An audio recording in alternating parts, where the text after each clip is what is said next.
I'm your morning witch, and today is Tuesday, November 18th. So, happy Tuesday, everybody. Yeah, that's the best I got. I know, I'm late again.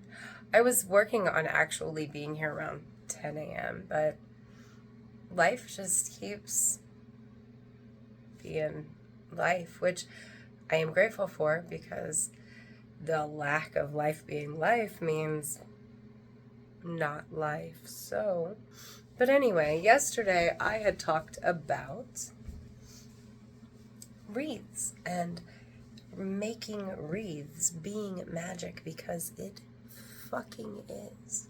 Y'all, it's called Witchcrafts for a reason. It's called the craft for a reason.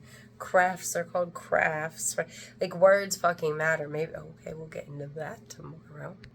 For Witchy Wordy Wednesday, of course.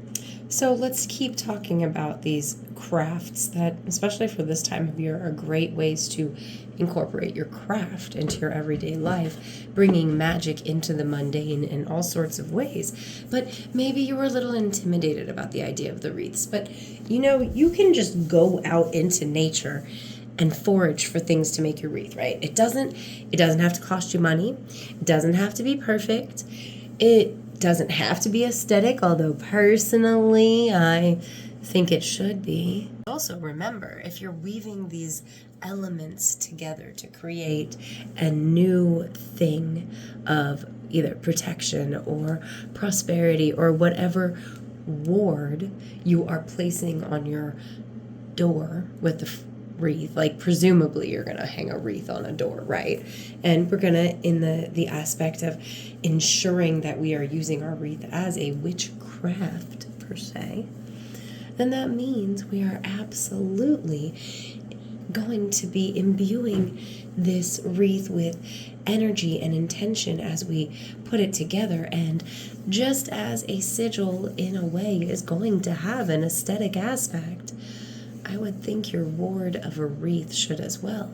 But I digress on that aesthetic piece. I just I had to put my personal thing out there, because, like, why are you gonna put a wreath on your door that's ugly? Why are you gonna do that?